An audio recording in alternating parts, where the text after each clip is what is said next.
routine call to a marine towing company. A panicked teenager telling a dispatcher's boat is sinking off Horn Island.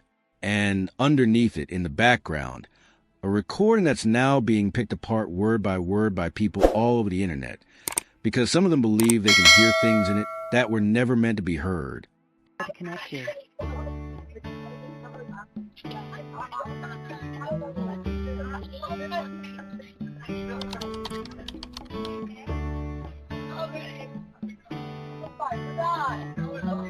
Detail Assistance, Vicky speaking. How can I help you? Hey, we're at the west tip of Horn, and our bilge pump stopped working. We're sinking. Can y'all please come? We have a membership. All right, of course. How far is the water coming up, sir? Can you give me a description? Ankles? What'd Hello? you say? Hey. Yes. How far is the water coming up, sir? It's coming up. We're just sinking. I don't know. Like we're going down now. All right. Well, let's get you going. Membership number or phone number listed on the account, sir. I don't know the phone number. It's either. I think it's. Try that. All right. I know we have a membership, like guaranteed. I don't have the tag Unless on you here. have a It got ripped membership off. number or anything, it's okay. I'll get you over to the captain. What's the best phone number to reach you at? Reach me at 2. All right. And is everybody on board in good health otherwise? Yeah, everybody's How on many? board. All right. Do you need the United States Coast Guard? What? Do you need the United States Coast Guard? No, we do not need that. All right.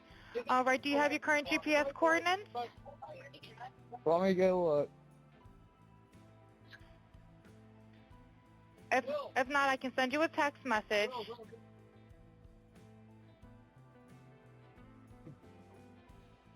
North. Are you ready? Yes, sir. I'm available. North 3 degrees by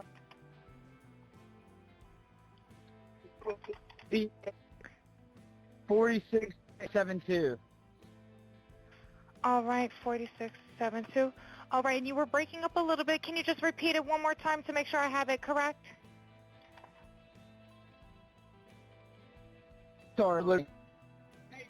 Hello. Can you hear me? Yeah, what? So you're breaking up. If you need assistance, do you have a VHF radio? No, we do not have the VHF radio. All right. Well, let's try to get you going because you don't have good cell phone reception. Can you verify your coordinates one more time? Okay, my coordinates are 30 degrees by 14.684 north, and then west by 88 degrees by 46.79. Right. It looks like you're on Horn Island, correct? Are you Yes, on we are Horn at Horn Island? Island. Yes. All right. Is the boat sinking or you have it aground? We are sinking, yes. Is it aground is the question? No, we're not aground. We are in Okay. 17 foot of water. We're in 31 foot of water. All right. Have to ask. What do you want to do? Do you want to be towed back? I want to get this boat unsank and towed back, yes. All right. Where would you like it towed to, sir? You can tow it to Ocean Springs Harbor, or Fort Bayou Launch. All right. How many adults and children on board? No, there's no children. So, is there anybody on board? How many adults, sir? That was the question.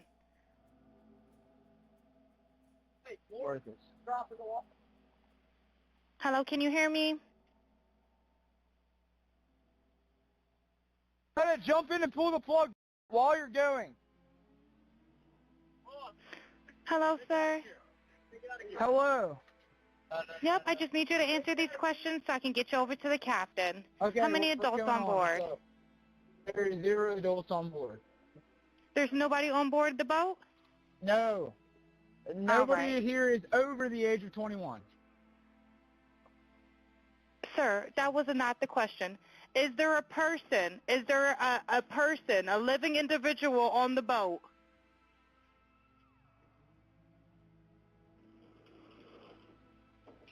Hello? Is there a living person, someone breathing on the boat? Is there anybody on the boat? Yes, there's lots of people breathing on the boat. All right, how many people, sir? Like 7. All right, thank you. Does everyone have life jackets on or available to them? Yes, we have life jackets available. All right, verify what boat's sinking. A Triton, 22-foot offshore, 22-foot Triton offshore sea flight hull. All right. All right. Please hold. I'm transferring you to the local captain now. Okay, thank you. This is Captain Seth. Hi, Captain Seth. This is Vicky from International. How you doing today? Doing good. How are you? Good, good. I apologize ahead of time. I really do. You're going to have a fee for service come up under... Okay. It sounds like a bunch of kids on board on Horn Island. He's letting me know that his father's a member, but he can't give me any information. And he's saying the boat is sinking,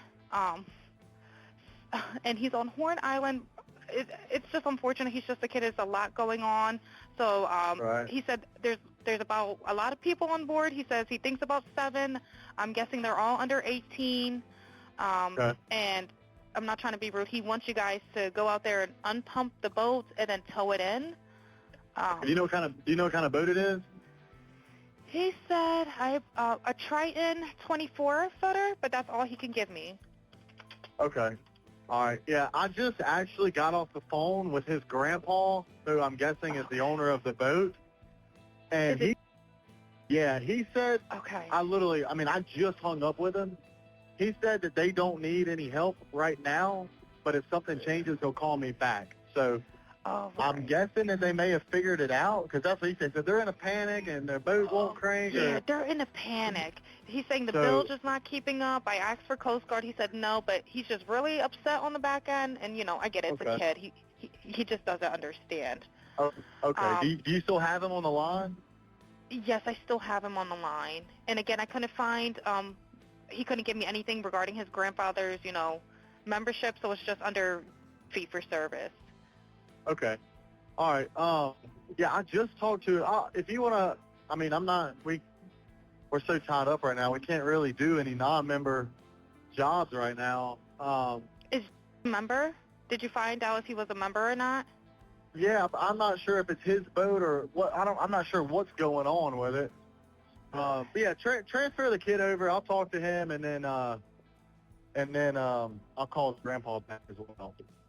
All right. And did you want me to look up membership number or anything like that to see if he's up? I know you guys are You swamped. can try this cell phone number. Yes, sir. Anything on this phone number? All right. Yep. Yeah, he's an active member. Hold on. What kind of boat do you have on there? Same boat?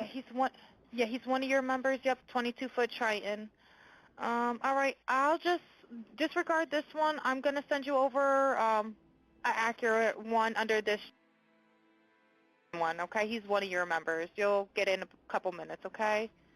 Okay, perfect. All right. And, just transfer this kid over whenever you get a chance. All right, transferring now. Thank you again, Captain. All right. Stay safe out there. It's crazy. Have a drink. Oh, it's wild.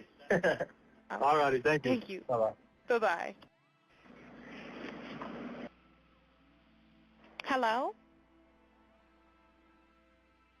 Hello? Are you there? I apologize. I will be disconnecting due to lack of response. Before we go any further tonight, I want to tell you exactly what we know for certain and exactly what we don't, because this is a part of the Nolan Wells case where it would be incredibly easy to get carried away. And we are not going to do that here. What we know for certain, this call happened. It's real. It went out on July 4th to a company called Sea-Tow, a private towing service for boats, not the Coast Guard, not 911. It was obtained through an official records request and broadcast on national television. The GPS data from that same boat is also real, pulled directly off the vessel's own onboard chart plotter by a Mississippi Department of Marine Resources officer under a signed permission to search form and logged in official report. Nolan's independent autopsy results are real, and they were read aloud at a national press conference this week. The state's autopsy is real, and it is still not public. And Christine Wansley filing in court to become the administrator of her son's estate is real, and it happened quietly, without a press conference. What we do not know, and what nobody official has confirmed, is exactly what is or isn't audible underneath the static in the background of that towing call. Claims are circulating online right now that specific words can be made out back there. A name, a question about whether someone is dead, an instruction to check someone's chest. Those claims have not been authenticated by any accredited forensic audio expert on record. They have not been confirmed by law enforcement. They have not been confirmed by the family's own investigators. We're going to tell you honestly what that theory is, where it came from, and why you should treat it with real caution, right alongside everything that actually has been verified. Because the verified parts of this update, the actual GPS timeline, the actual autopsy findings, the actual court filing, are disturbing enough on their own without anyone needing to invent anything on top of them. If that's the kind of update you actually want, the kind that separate a real document from a theory about a recording, stay with us. Because we are about to walk through all of it in order, slowly, carefully, and completely. 22 days into this investigation. No official cause of death. No official manner of death. No date of death on record. That is not a gap in the coverage. That is the actual current state of this case.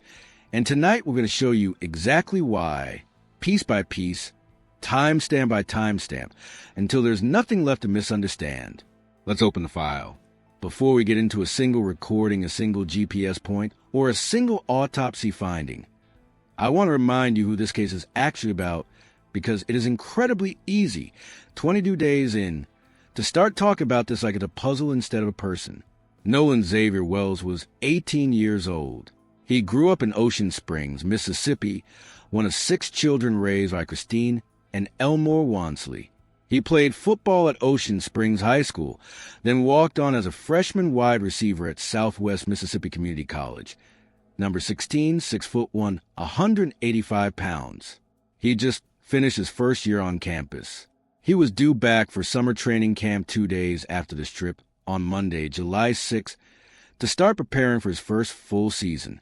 That's the actual context for why he was even out on that water on July 4th.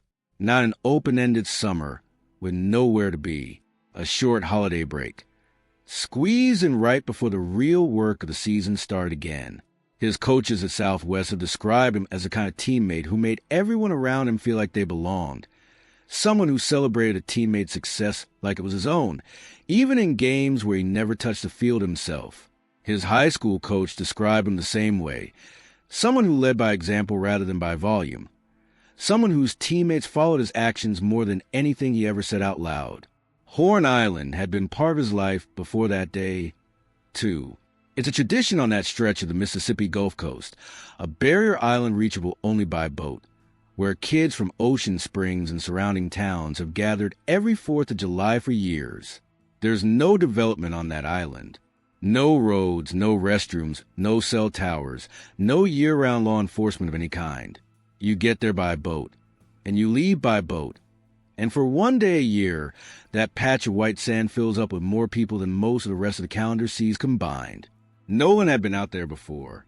This wasn't a stranger's boat, a stranger's island, or a stranger's holiday. It was a one-day-a-year that stretch of coastline fills up with people he already knew, doing exactly what they'd always done, the night before he left. Christine has said he told her he loved her before he walked out the door. That's the last thing she has of that ordinary kind. A goodbye like every other goodbye, on a night like every other night, before a holiday that was supposed to look exactly like every one before it. It didn't. And every single thing we're about to walk through tonight, the towing call, the GPS points, the autopsy findings, the court filing, all of it exists because that ordinary night ended with a mother who has now gone 22 days without an answer to the only question that actually matters to her. What happened to my son? Keep that in your mind through everything that follows, because it's easy for a case like this one to turn into a puzzle you're trying to solve from your couch. It's not a puzzle. It's a family waiting on a phone call that hasn't come yet. Before we walk through the actual search and eventually the call and the GPS data, it's worth spending a minute on Horn Island itself, because understanding the specific stretch of coastline explains a lot about how a case like this one unfolds, and why so many of the difficulties investigators have run into are baked into the location itself, before you even get to a single disputed detail. Horn Island is part of the Gulf Islands National Seashore, a federally protected barrier island sitting roughly 10 miles off the Mississippi coast, closer to open Gulf water than any populated shoreline. It has no permanent residents, no stores, no restrooms, no lifeguard stations, no cell towers reliably reaching the island itself, which means phone service out there is spotty at best and often non-existent, depending on exactly where on the island you're standing and which carrier you're using. It's reachable only by private or charter boat, and once you're there, you are, in every meaningful sense, cut off from the ordinary infrastructure most of us take completely for granted. For 364 days of the year, that isolation is exactly what makes the island appealing to people who want a genuinely quiet, undeveloped stretch of Gulf Coast beach. On the 4th of July, it becomes something else entirely. Multiple witnesses have described hundreds of young people scattered across that stretch of sand that day, boats anchored in loose clusters just offshore, music carrying across the water from one group to another. It's the kind of scene that plays out on that same stretch of coastline every single year on that exact holiday. And on its face, that particular afternoon, by every account available, nothing about it looked unusual at all. That geography matters for every single thing that comes after it in this case. It explains why there was no security camera anywhere near where Nolan was last seen.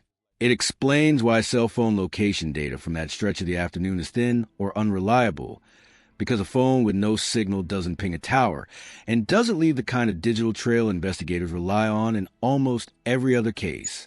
It explains why the only real record of the boat's movements that afternoon comes from a piece of onboard navigation equipment, rather than from any external source. And it explains why the initial response to Nolan going missing ran into a genuine jurisdictional tangle, because Horn Island sits out in open water, and exactly which agency holds primary responsibility for a missing person case originating, there isn't always immediately obvious to the people making that first call for help.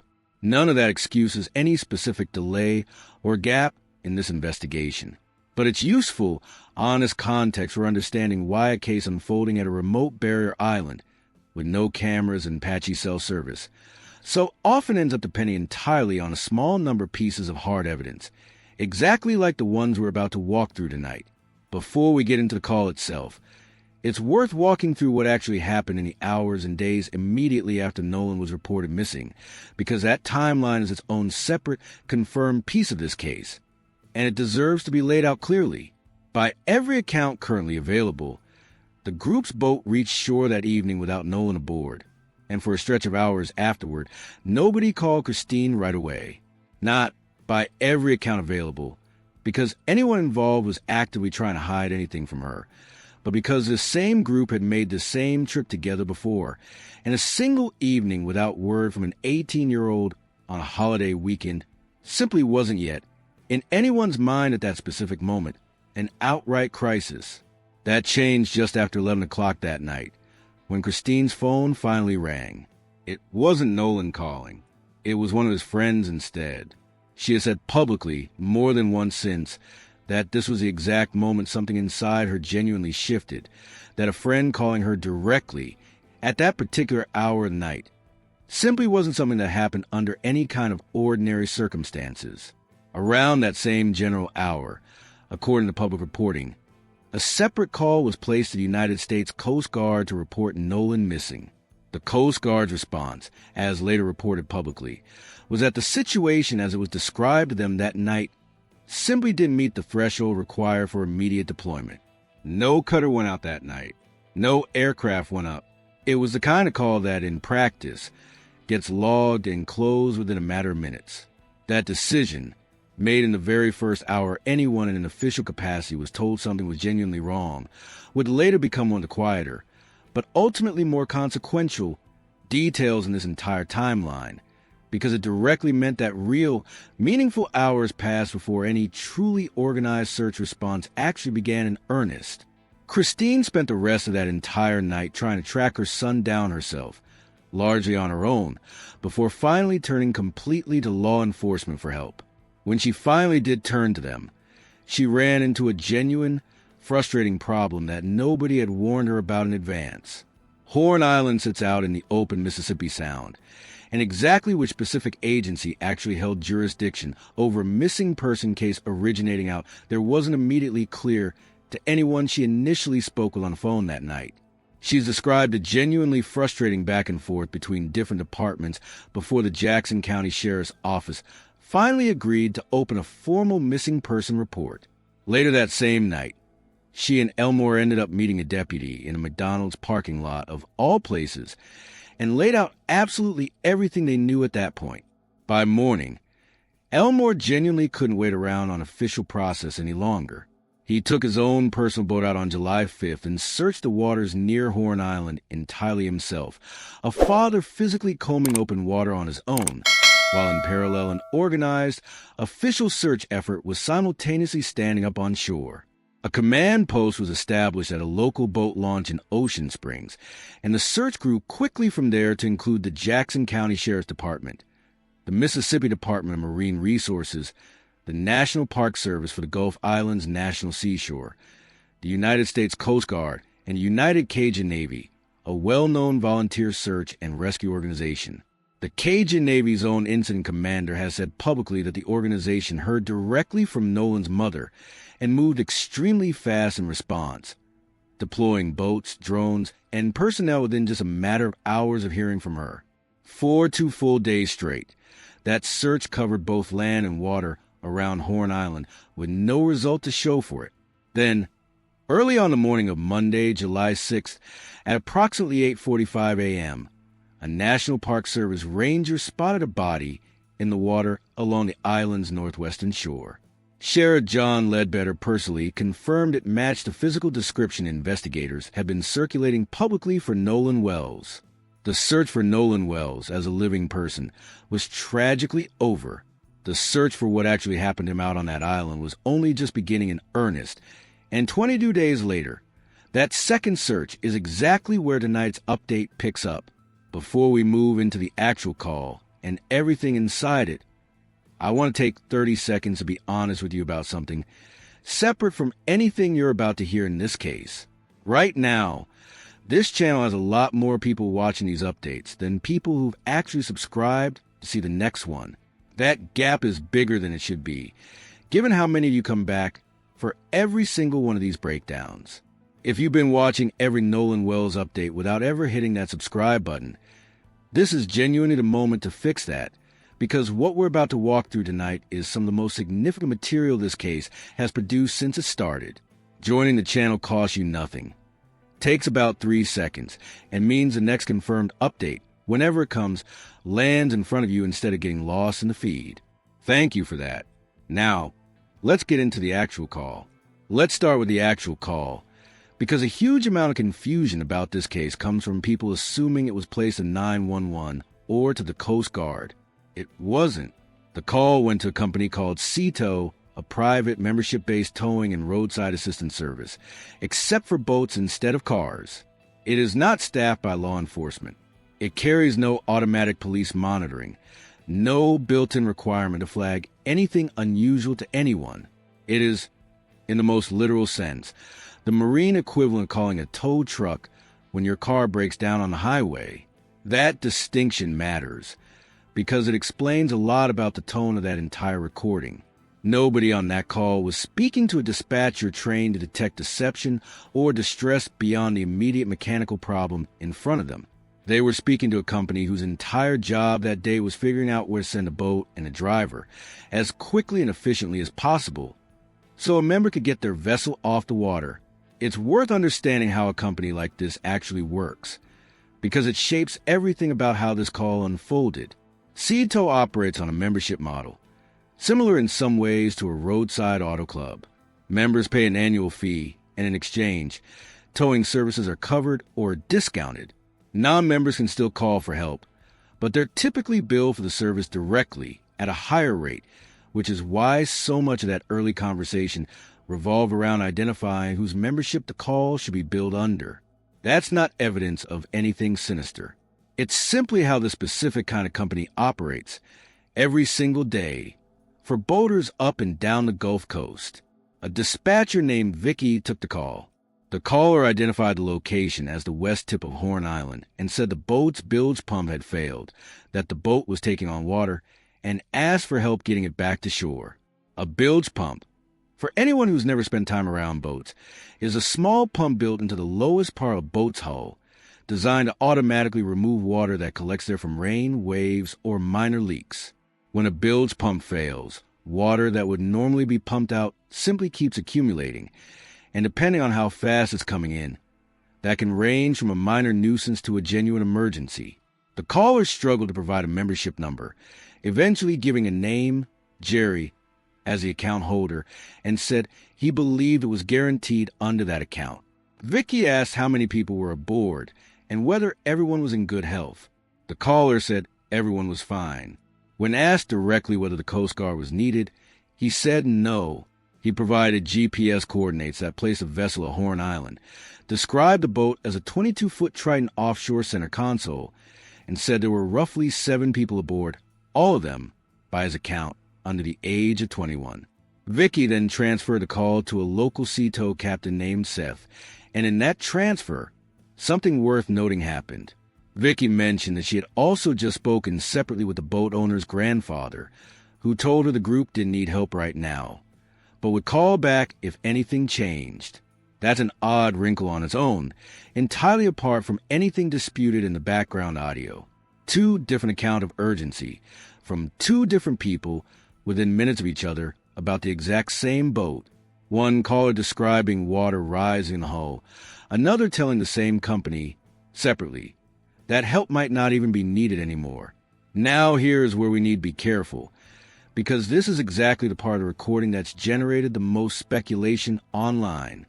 Independent commentators reviewing the same audio have claimed that underneath the foreground conversation with the dispatcher, there are additional voices audible in the background, and that among those voices, you can make out a name being called out with urgency, a question about whether someone is dead, and an instruction directed at someone to check another person's chest.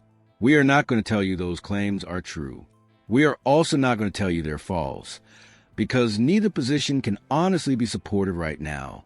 What we can tell you is this: no law enforcement agency has issued any statement of any kind, confirming or denying that those specific words are present in that recording. No named, credentialed forensic audio analyst has gone on the record authenticating that interpretation. What's circulating are individual creators' own listens and their own transcriptions of garbled, distant background noise on a low-quality phone call recorded outdoors on open water, with wind engine noise and multiple people talking at once. That is about as difficult an environment as exists for confidently identifying specific words. We'll get into exactly why that kind of audio is so unreliable in the next part of tonight's video, because it deserves its own real explanation rather than a quick dismissal. But before we move there, it's worth pausing on something. The recording itself raises real, fair questions on its face, entirely apart from any disputed background audio. A boat described as taking on water was, according to the caller himself, said not to need Coast Guard assistance. The caller couldn't produce a membership number.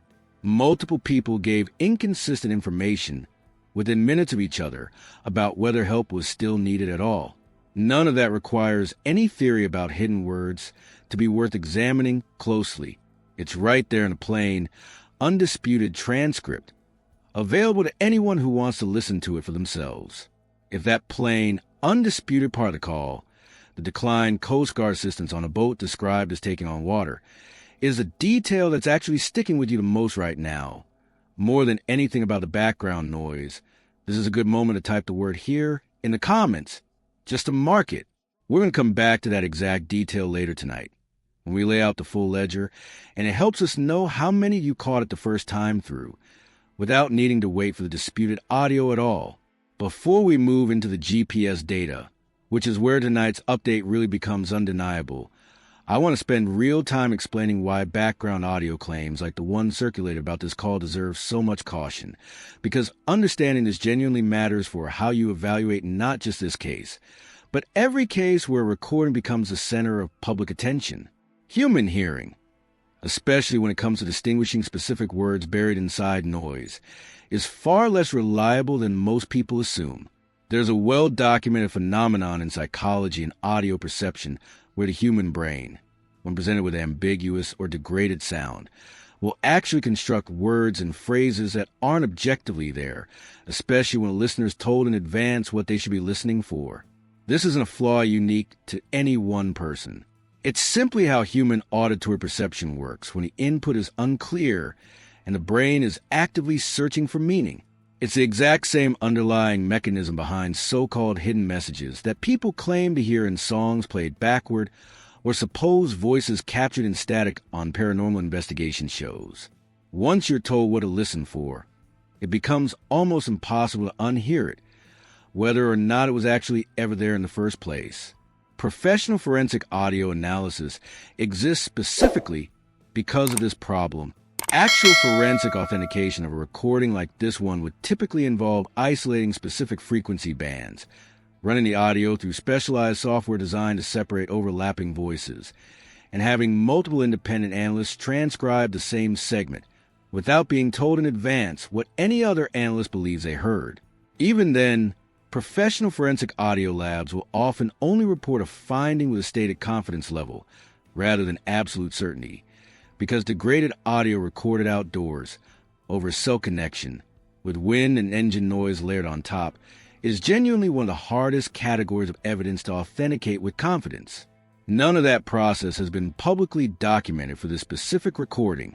What's circulating instead is individual creators listening to the same short clip repeatedly, often with audio enhancement software of unknown reliability, and then presenting their own transcription as though it were an established finding. That's a meaningfully different thing from an authenticated forensic conclusion, and the difference matters enormously in a case like this one, where the disputed interpretation is being used in some corners of the internet to accuse specific named individuals, several of whom appear to still be teenagers, of having caused a death and covered it up. We want to be clear about why we're spending this much time on this specific point. It's not because we think the theory is definitely wrong. It's because we genuinely don't know, and neither does anyone else circulating it right now, and treating an unauthenticated interpretation of background noise as though it were confirmed evidence is exactly the kind of thing that has already caused real, documented harm in this case, in the form of threats serious enough that federal resources have had to get involved in addressing them. If that background audio theory is ever formally authenticated by law enforcement, by a named forensic expert, by anyone with actual standing to make that call, we will bring you that update immediately, and we will treat it with the full weight it deserves. Until that happens, it stays exactly where careful reporting has to keep it, as an unconfirmed theory, not a fact. If this is a part of tonight's video that's actually changed how you're going to look at audio claims in true crime cases going forward, not just this one, drop the word "still" in the comment below, as in, we're still waiting on real confirmation. It's a small thing, but it helps us see how many of you are actually absorbing the distinction between a theory and a fact, rather than just scrolling past it. I want to make sure everyone watching is actually still with us for it.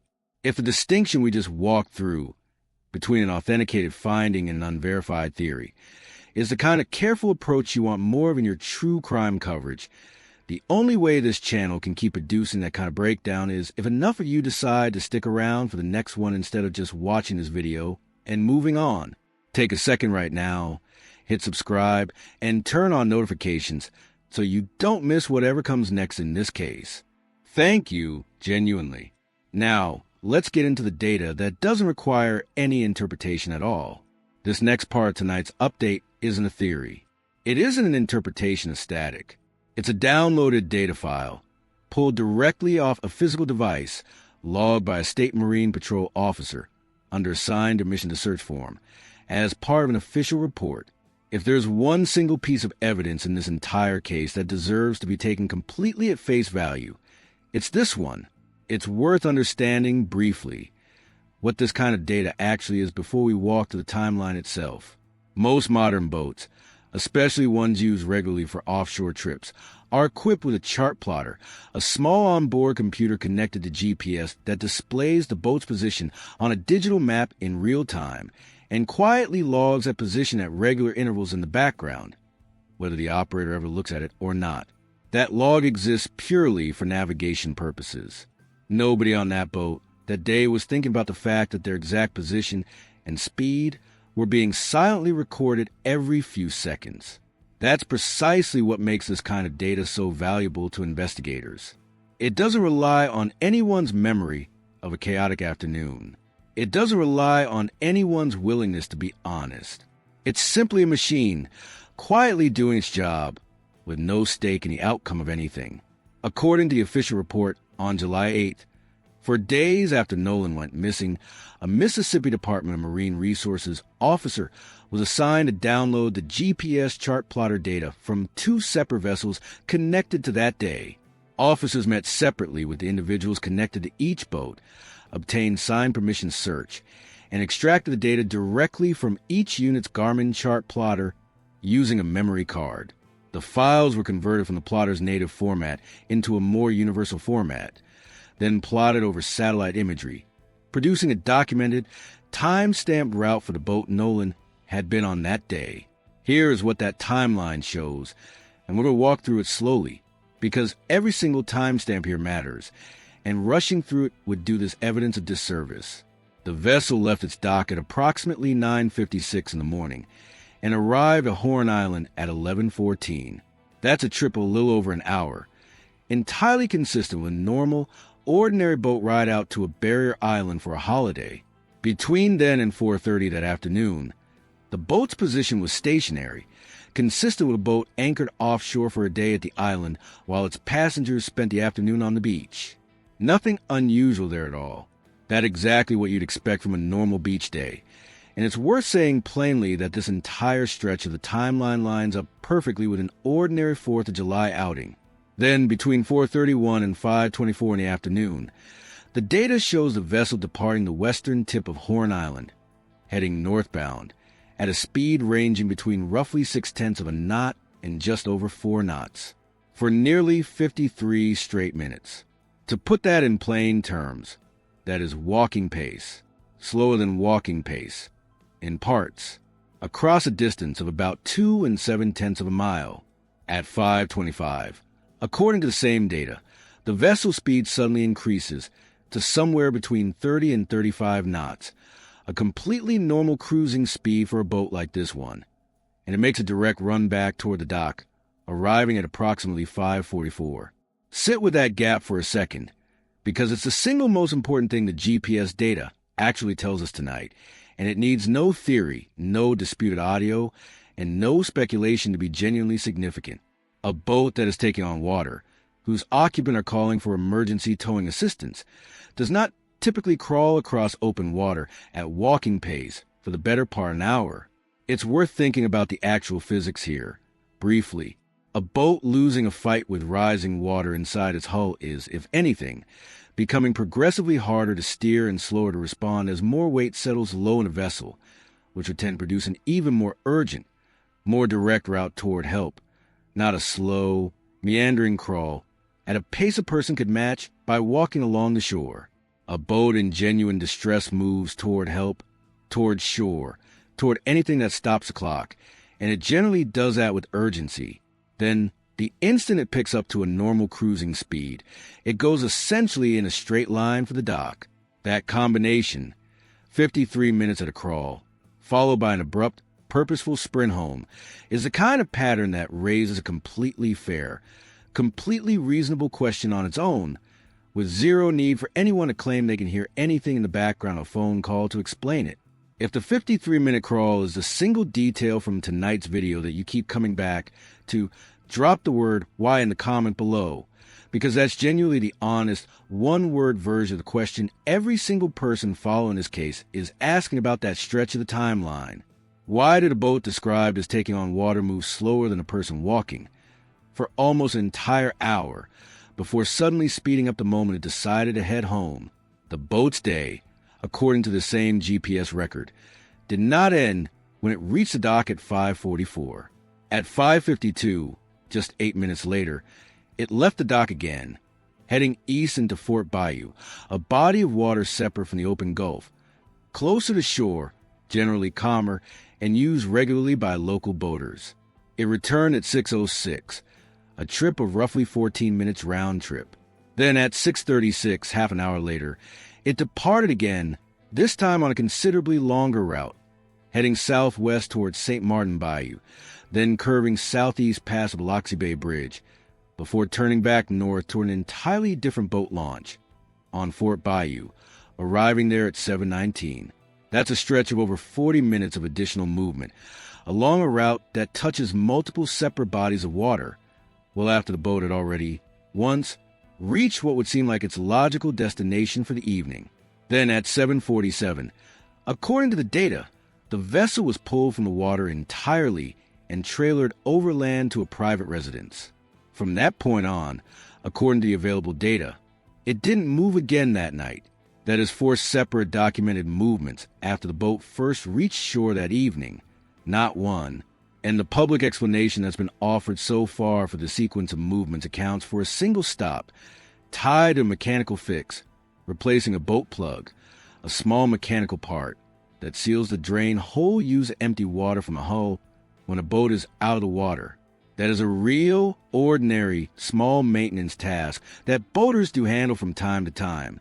But a single explanation for a single stop doesn't, on its own, account for 4 separate documented movements, spanning nearly 2 hours across multiple different waterways, hours before anyone had reported Nolan missing.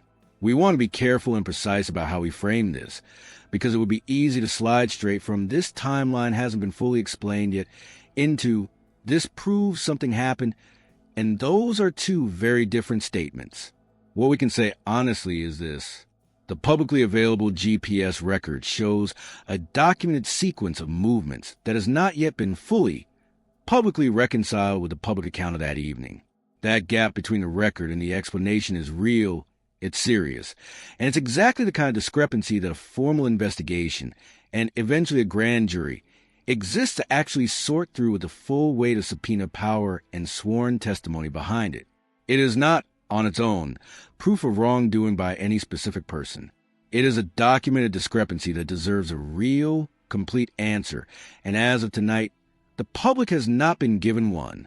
We're not going to tell you what that gap means.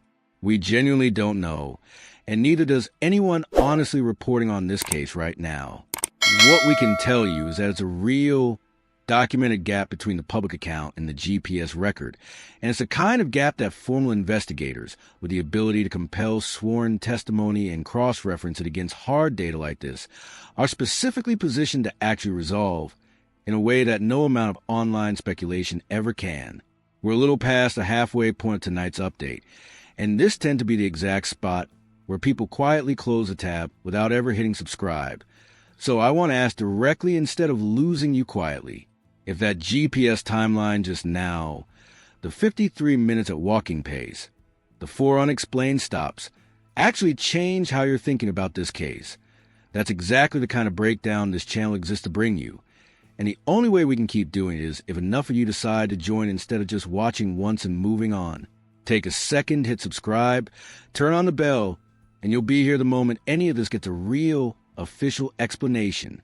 Thank you for sticking with us this far. Let's get into the autopsy findings next, because they matter every bit as much as the timeline we just walked through.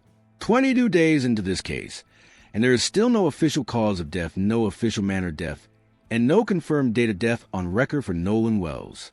That single fact should be sitting at the center of every conversation about this case, and this week, it finally got addressed directly at a national podium by the forensic pathologist the family personally commissioned. Dr. Roger Mitchell, a forensic pathologist retained by the Wansley family and funded in part by Colin Kaepernick, delivered his preliminary findings at a press conference held during a National Civil Rights Convention in Chicago. Attorney Ben Crump read from the report at the podium.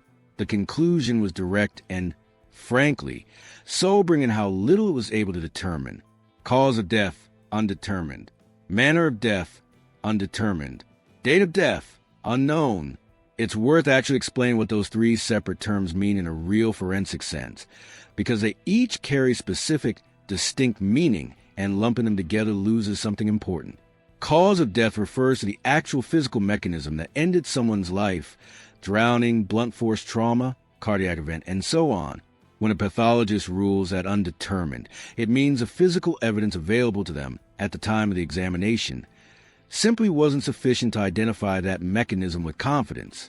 Manner of death is a separate, broader classification, sorting a death into one of a small number of categories: accident, homicide, suicide, natural causes, or undetermined, based on the surrounding circumstances, as much as the physical findings themselves.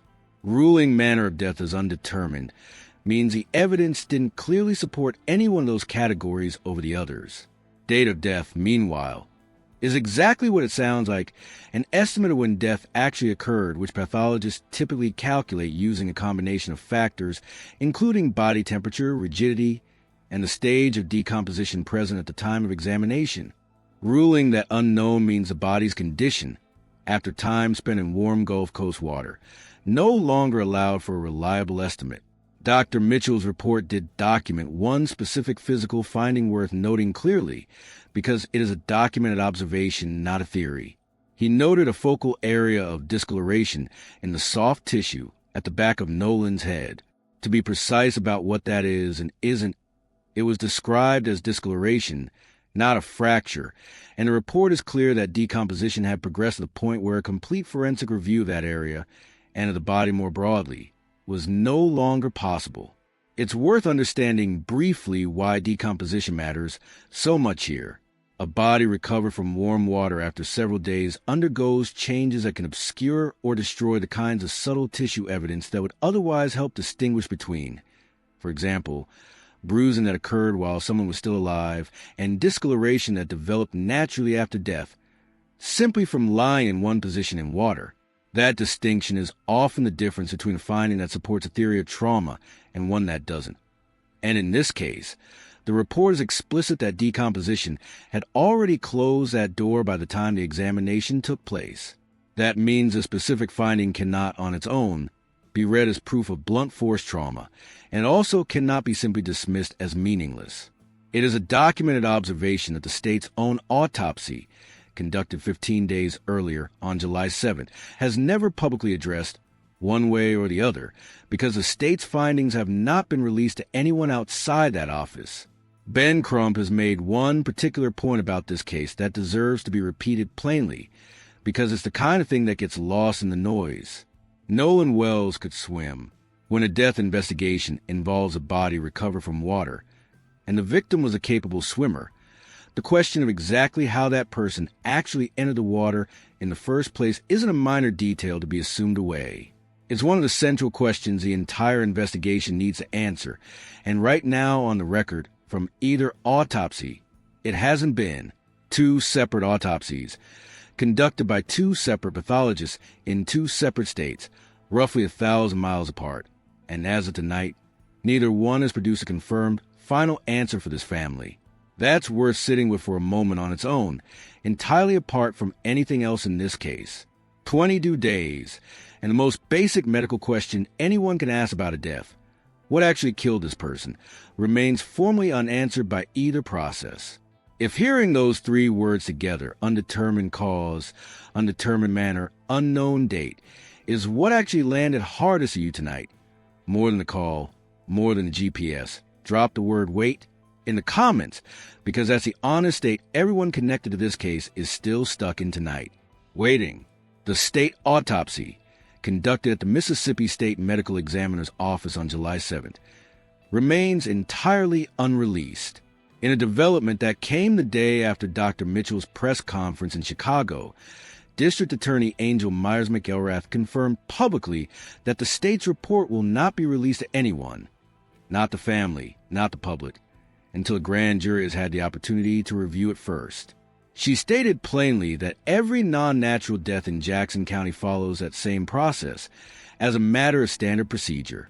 It's worth explaining exactly what a grand jury actually is and does, because a phrase gets thrown around constantly in coverage of cases like this one, often without much explanation of what it actually means in practice. A grand jury is a panel of ordinary citizens, typically somewhere between 15 and 25 people depending on the jurisdiction, who are convened specifically to review evidence that a prosecutor chooses to present to them, and to decide, as a group, whether there's enough evidence to support formally moving forward with criminal charges. It is fundamentally different from a trial. There's no defense attorney presenting a counter-argument in that room. There's no judge weighing in on the evidence itself. It's a prosecutor laying out what they have, and a panel of citizens deciding, based purely on that presentation, whether probable cause exists to move forward. Grand jury proceedings themselves are also, in almost every jurisdiction, legally secretive. No media coverage of what's actually said inside that room. No public record of who testified or what was presented. That secrecy exists by design to protect the integrity of an ongoing investigation and to prevent premature public judgment before formal charges, if any, are actually filed. Her office has also said directly that the restraint in sharing details of an ongoing investigation isn't a refusal to eventually share the truth. It's described as a commitment to protecting the integrity of the process that's meant to allow the truth to come out with real confidence behind it, rather than in pieces, prematurely, in a way that could compromise it. Both of those things can be true at the same time, and it's worth sitting with that tension honestly instead of collapsing it into a simple villain narrative. Standard procedure explains why a report gets withheld until a grand jury reviews it. It does not, on its own, explain away 22 days without so much as a preliminary cause of death being confirmed to a grieving family who is legally entitled, under Mississippi law, to certain baseline information about their own son's death within a specific window of time that has already passed. There's also a fair, honest question buried underneath all of this about pace, and it's worth naming directly rather than dancing around it. Cases involving remote locations, open water, no security cameras, no cell coverage, and a group of witnesses who are still teenagers or barely out of their teens are, almost across the board, genuinely difficult for investigators to move quickly on, no matter how competent or well-resourced the agency handling them happens to be. There's no doorbell camera to pull. There's no store receipt with a timestamp. There's only human memory, which is unreliable under stress even from honest witnesses. Physical evidence that has to survive both salt water and the passage of time, and a small number of digital records, like the GPS data we just walked through, that have to be formally requested, extracted, and cross-referenced before anyone can say anything with real confidence. That context doesn't erase the 72-hour reporting window that passed without the family receiving anything. It does help explain why a case like this one can look, from the outside, like it's crawling along, while investigators on the inside may genuinely be working through a complex, overlapping set of processes at the same time, each with its own separate timeline, and its own separate standard for what actually counts as confirmed. Before we move into the last major piece of tonight's update, one more quick pause. If understanding exactly what a grand jury referral actually means, rather than just hearing the phrase thrown around online, was useful to you tonight, that's the entire reason this channel exists, to actually explain the process underneath these cases instead of just reacting to headlines. If you've gotten real value out of that, and out of everything else we've walked through so far, take a second right now and subscribe, because the next time this case moves, whether that's the grand jury, the state autopsy, or anything else, we're going to bring it to you the moment it's confirmed. Thank you for that. Now let's talk about what Nolan's mother just did in court, quietly, without a single press conference. Here's a development that didn't come with a press conference, didn't come with Ben Crump standing at a podium, and almost got lost entirely underneath everything else that's happened in this case this week. Christine Wansley has filed in court to be formally named administrator of her son's estate. Quietly, without a press conference. Just a mother and a legal filing. It's worth explaining plainly what that actually means, because on its face it can sound almost bureaucratic, and it is anything but. Being named administrator of an estate is the legal process by which a court formally grants a person authority to act on behalf of someone who has died, to access their accounts, their records, their belongings, and relevant to the specific case, potentially their digital devices and communications, with actual legal standing behind that access, rather than simply being asked to wait for someone else to hand it over voluntarily. Normally, this kind of filing is a quiet, administrative step that most families handle privately, dealing with bank accounts, personal property, and other ordinary matters left behind.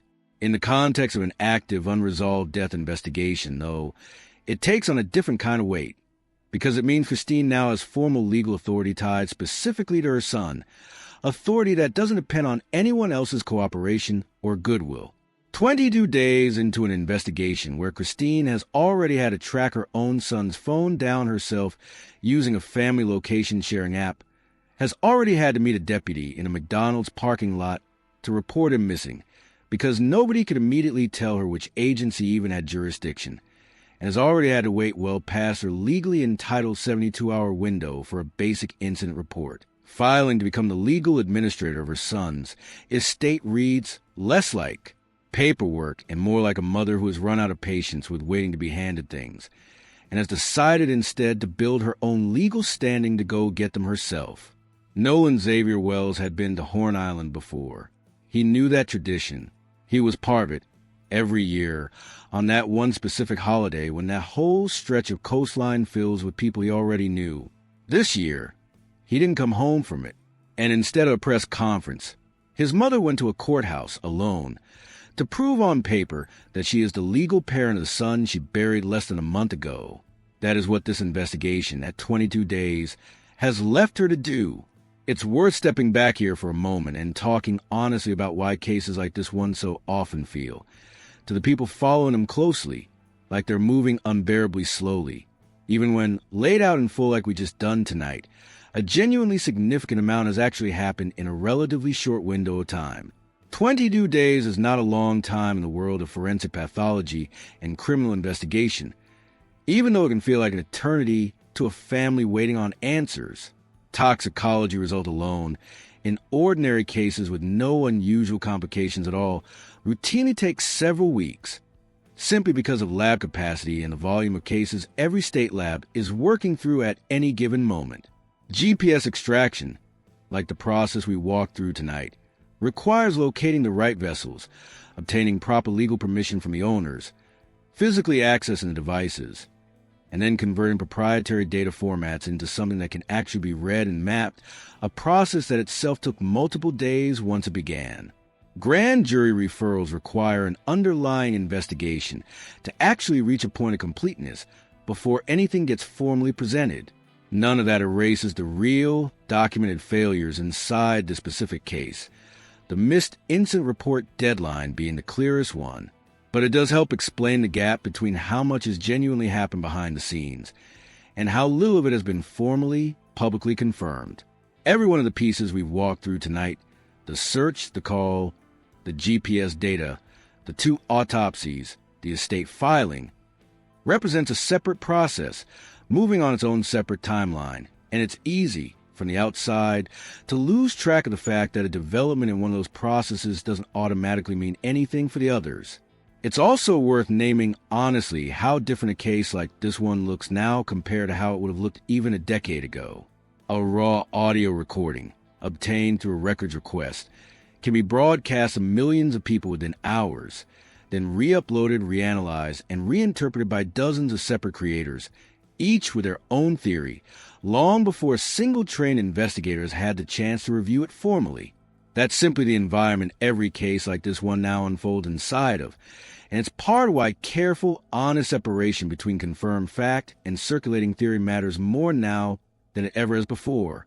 Let's bring all of this together honestly, exactly the way we opened tonight's video, by clearly separating what's actually documented from what's still just a theory circulating online, no matter how compelling that theory might feel.